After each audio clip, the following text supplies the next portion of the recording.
Hey everybody, it's Derek.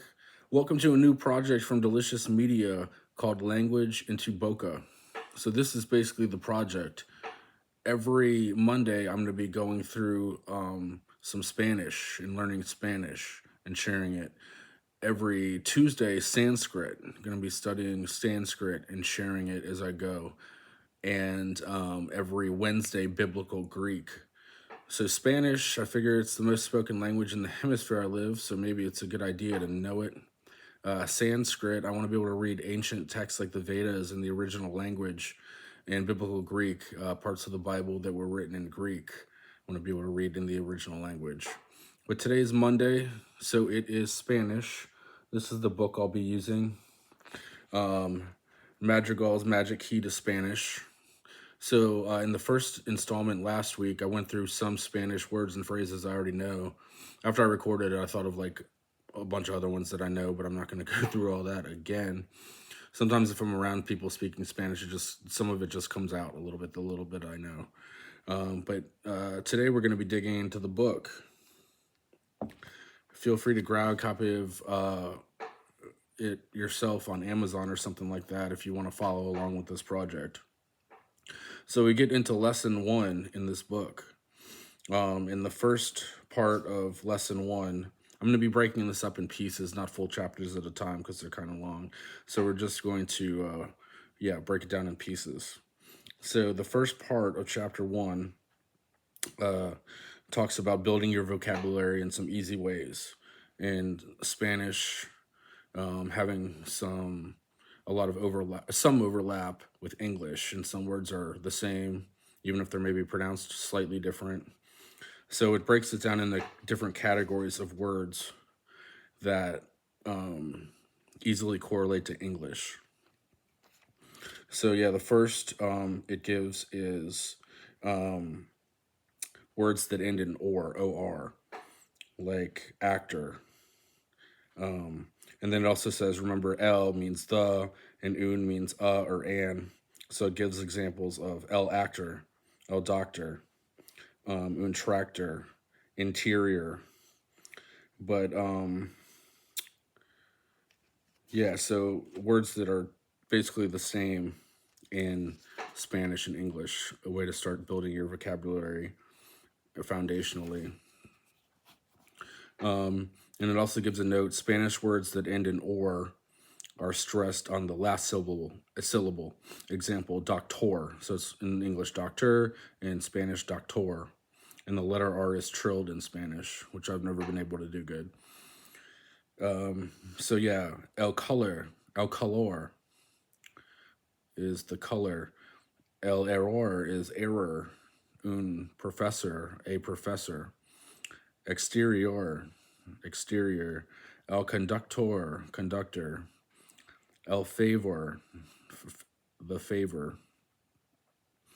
Un inventor, an inventor. And then just superior.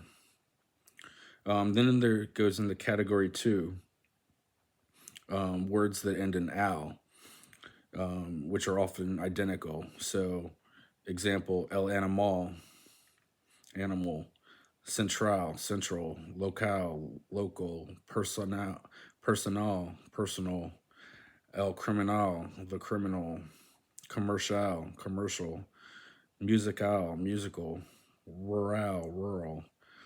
So those are some examples. In Spanish, words that end in al are stressed at the last syllable, just like the or. Then there's category 3, words that end in ble. These are also often identical to Spanish and English. El cable, the cable. Possible, formidable, formidable. So I guess it's another, the stress is on the last syllable. So formidable in English is formidable. In Spanish, nobel, notable. Flexible. So those are some examples. And then it gives category 4. A fourth large category is made up from words that end in IC in English, To change them to Spanish, simply add the letter O. So Atlantico for Atlantic, Democratico for Democratic, Elastico for Elastic, El Publico, the public. So those are some examples. I give some more. And in Spanish, the accent never alters the sound of the letters. Whenever a letter is accented, stress the letter firmly. Publico, public. And then the last category, another large category, is made up from those words which end in ent and ant. E-N-T, A-N-T. If you simply add the letter E to many of these, they magically become Spanish words. Ente, ante. Okay, so the president equals el presidente. El presidente. Important, importante.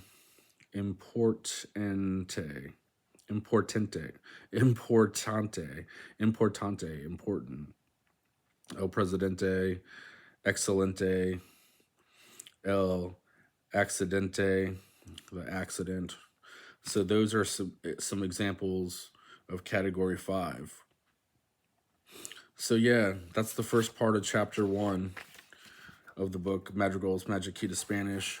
Just building a vocabulary with words that are the same in English, but you just need to change the accent or just add a simple little thing to it, and it's almost basically the same word.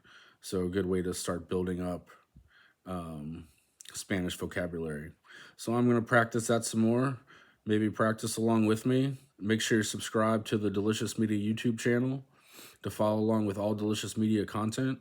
Again, I'll be doing Spanish every Monday, Sanskrit every Tuesday, and Biblical Greek every Wednesday. This has been installment 2 of Spanish. Hope you follow along. Have a great rest of your day. Peace.